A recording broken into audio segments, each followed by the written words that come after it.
So this morning I'm going to be speaking about the notion of we rise again, and some of you might remember that phrase from many places in the Bible, but it's also in one of the songs that some of us might remember from the Rankin family, but it's all about that Easter notion of new beginnings and resurrections and hope with the dawn. And so while we prepare for this time of reflection, I'll just invite us into a moment of prayer. Creator, we are thankful for the new dawning, and we're thankful for your signs of rainbows in our lives. So just be with us in this time as we sit and contemplate your love for us and your love for creation. Amen. So this is one of my sunset mornings this week, and I'll explain why sunrise. That's a slip of the tongue on purpose. I'm not a morning person, but we'll get into that. So first I'd like to open with a picture that is not an accurate picture, but it's a memory from my childhood, and it depicts a barn fire. And this is not the barn fire that happened in our family, but when I was about 13, a barn fire started in the back of the barn, and we had dairy cows, and someone came in the driveway honking before it could go very far to alert my parents to wake them up, because it was well before morning chores. And for us, well, for my dad, it was a 5 a.m. work day every day to milk the cows. So he got out and he was able to get the emergency folks alerted, and the neighborhood came to action. And before our school bus came, the cattle were all herded to a different place and they were safe. And people had already been calling and dropping off food. We had food and prayers for days, and we felt so supported and loved. And I use this example because in the farm community, what we talk about is the fact that people who are struggling with something less dramatic or less visible than a barn fire have a hard time asking for help. A barn fire is a pretty obvious signal. It's like the literal smoke signal of a life, right? To say that we need help. So we use that image in farm country a lot, and I'm sure we can think of similar ones in city life too, those moments that are obvious versus the ones that we sometimes hide because we're not sure how to speak of the trouble that we're going through. So that is why I rise early, for this week at least. So the next photo shows a little bit about the challenge that I took on this week, and I have to say I was pleased to see early in the week that Heather here had decided to join me as well. So we each had some pictures and some morning reflections as we rose with the sunrise. And this was a challenge that the Canadian Centre for Addictions and Mental Health put forth. It was free to join, and the idea was set your alarm if you're someone who needs it, that's me, and get yourself out of bed, get outside to witness, or at least witness the sunrise in some form, document it, and do things to raise awareness and possibly money for mental health in our country, which, as you know, we badly need right now. So I did all those steps, and I have to say, it's not natural for me, even though I said as a farm kid, some of us were up at 5 a.m. most days. That's not really my natural inclination. I'm more of a sunset kind of chaser. So this has been an interesting process for me to set a practice and stick to it for the whole week. And I will admit, yesterday I ended up having a nap just to recenter myself, because I'm more of an afternoon and evening kind of girl. But anyway, it was a good practice for me to give it a try. So another slide here shows Heather rose with her cat. So there's her cat enjoying sunrise with her. And we both took times to talk about observations of the day and share some reflections in the morning.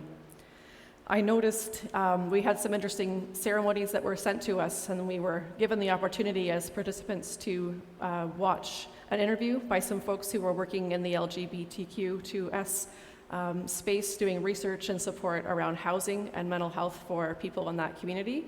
And another day was a beautiful interview of two women who come from Indigenous backgrounds, and they shared their practices and their traditions of sunrise ceremonies that honor grandfather's son, and that in turn grandfather's son blesses the water that they bring to the sunrise.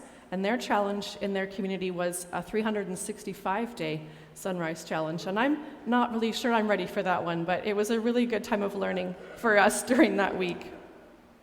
It's just different ways that we have in our lives to honor creation and bless what's around us and center our day in gratitude. So the next photo is a bale. And I know if you're in London, you're not seeing bales of hay very often, but it's an image that comes to mind for those of us in farm country, and anyone who worked with hay bales in the past knows that they used to be about yay wide, and a young child could be coached to lift one if they really had to on a hot day to help their parents with the farming.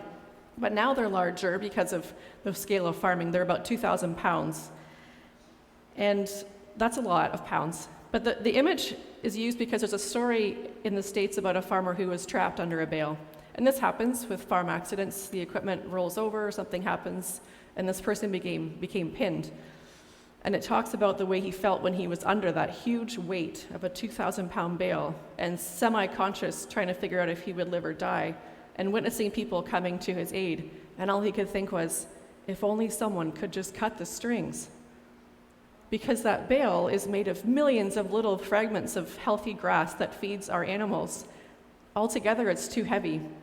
But if we split those strings, those baler twines that hold it together, the weight can be lifted and is more easily separated. So I really like that image because it talks about how those big weights in our lives won't budge sometimes, but if we can find those factors and that spiritual support to help us cut those strings, then we can live in the moment and experience a love that mystery has in mind for us to help us rise again. And this next image is in reference to a conversation I've had someone recently, and this person is struggling with a journey that includes a legacy of family in the residential school system, and as a result also a current life that includes a journey through and hoping to stay out of the addictions that are troubling this person. And while we talked, it was a beautiful conversation, and I felt really honored to be part of it, and there were so many things that couldn't be said, but I noticed images in tattoos on this person's body that referred to many of these healing wisdom powers from the indigenous tradition. And it seemed to me that this person is finding ways to combine prayer to Creator and these body imprints to remind them of their power and their spirit source. And they're also using today's modern supports, including medical supports, to get the help that's needed to find that path of recovery. But I think the most profound thing this person said to me was, as we were outside meeting, it was until I stopped using all these substances to prevent myself from feeling, I'd never noticed the colors, and I'd never realized what things smelled like. And I'd never really thought about the smell of life. And it seemed to me that this person had not even been able to experience the senses that are gifted inside us because of the blocks that were in their way. And it was just so amazing to have this person witness it in that time, that just those trees whispering around us, that was part of that healing and that awareness of the gifts that are inside us. And so I do hope that with helpers and practices and with spirit that this person is learning, in fact, to rise again. The next image shows sunrise this week. So you picture it's supposed to be sunny, happy sunrise every day. And what happened, Heather? It wasn't. There's dew drops and fog drops on this electric fence on our place. I didn't touch the fence. I got pretty close, but that was not pretty. And it's really hard to get up on the days when life is not feeling happy and shiny. I did have someone at home that was reminding me to get up so I wouldn't press snooze, because if I press snooze, everyone else has to hear it. So I did get out there, and it's okay. Once you're up, it's usually okay. But it reminded me that when you picture things, not every day ends up being this perfect day, and not every season ends up being this glowy, shiny time. And so the next slide is an image of someone in our international community who's struggling, and it's Naomi Osaka, who you've probably seen in the news, had to walk away from the tennis championships this week. And it was a bit of a media frenzy because she was trying to avoid speaking to the media. She ended up being fined for it. And then when she eventually explained herself, there's been different responses to how she explained it, but she is begging for some privacy because she's experiencing so much anxiety being out in the public that she needs a break, and talking to the media is very triggering for her at this time.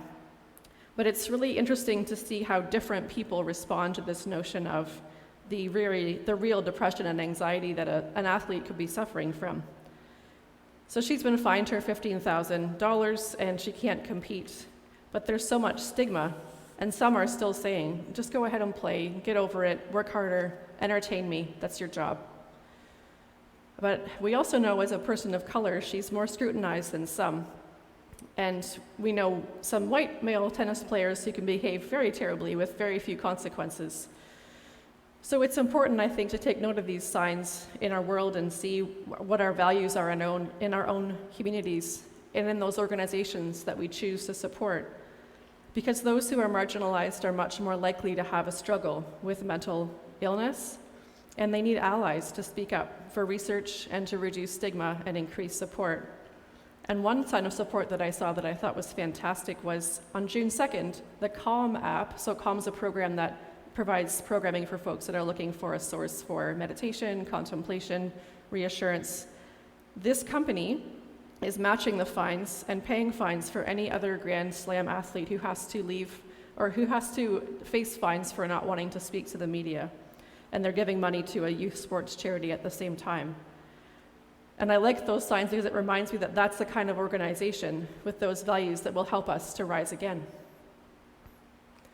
So the next image, I made some collages throughout the days, and some days we had the pretty sunrises, and I didn't quite embrace the morning selfies. I'm not up for morning pictures, but you can see my hat. I was there in among the blackberries and the clouds. So some of us have people who practice with us, and those are the angels that show up in our lives. And for me this week, I had a couple. So my friend that I'll call Coach Cheryl, she farms with her partner Sarah near London, and she's a church friend and a farm friend, and also a relentless sport coach. And that's who you need if you don't like getting up in the morning. She did not let me give up, and every night she was reminding me to get to bed, get my stuff ready, so that in the morning I could just get outside and have my coffee outside. So her ridiculous amount of cheer and energy cheered me on before dawn. And also folks like Heather, who were part of our teams and part of our journey, doing that posting, sharing those reflections in the morning, because even though we're all apart, it made me think about that verse in Matthew where we talk about where 2 or 3 are gathered, that God is among us. And that's what it felt like. Those morning pictures showing us that we can share this quiet and sacred time together.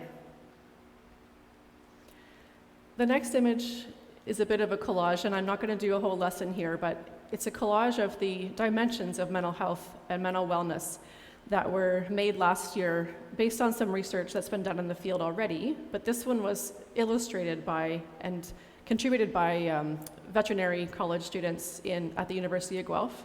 And so my organization, the OFA, tried to share this to help people see all the different aspects that can help support our mental health.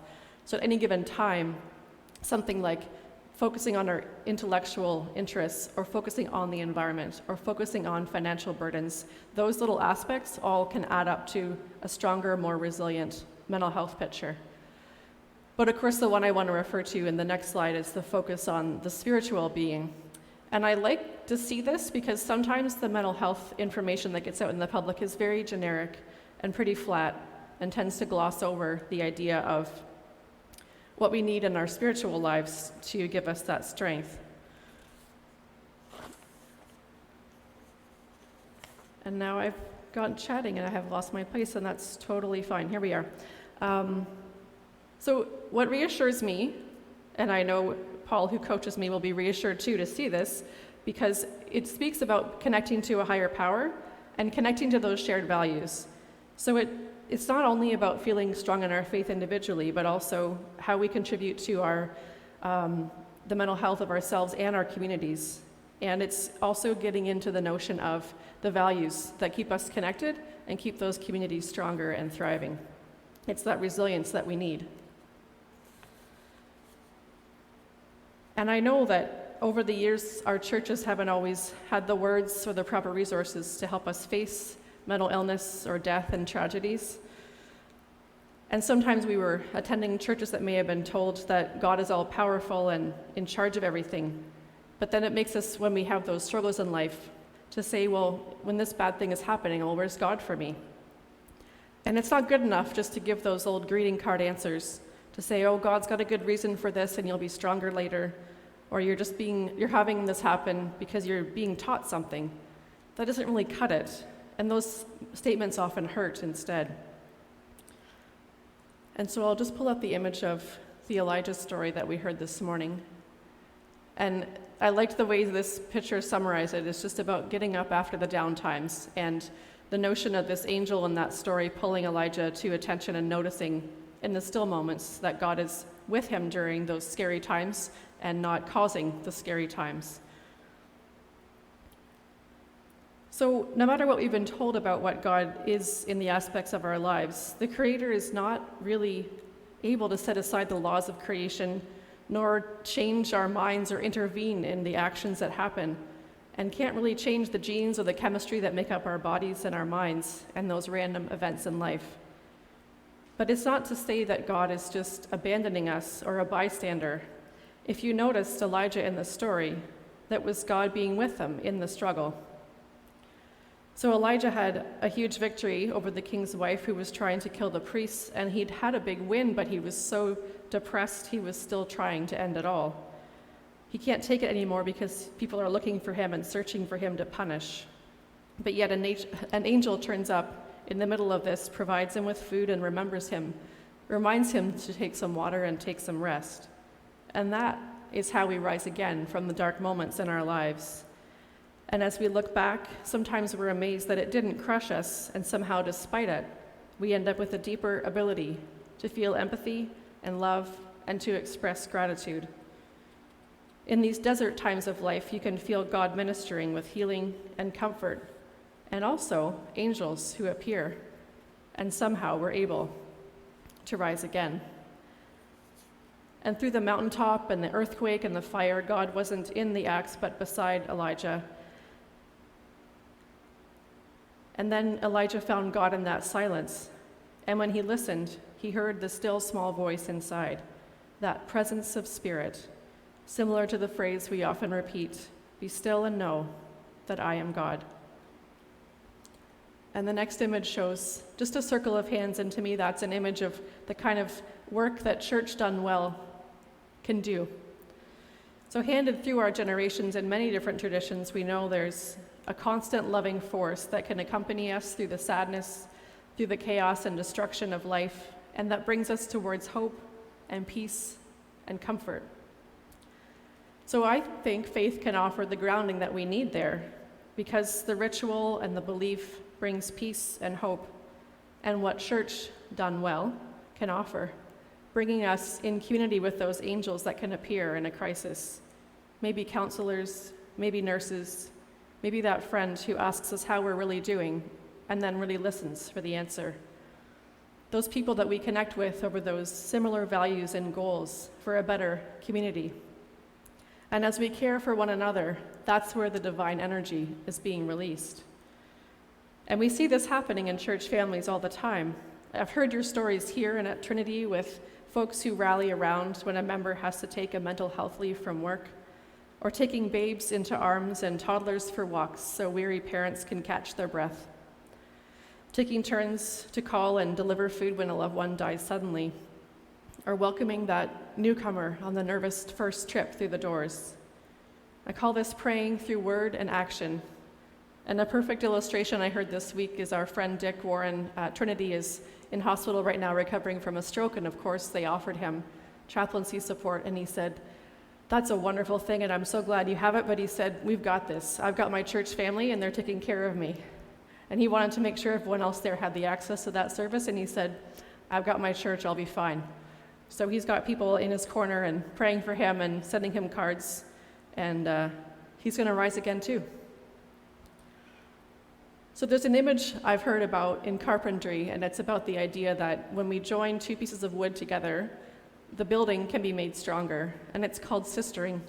And I think sistering is a really important concept in our church lives and in our faith lives and in the mental health journey, because we can come alongside people and make them stronger when they haven't got that strength, but we get to take turns because people sometimes have the strength and sometimes have to take the strength.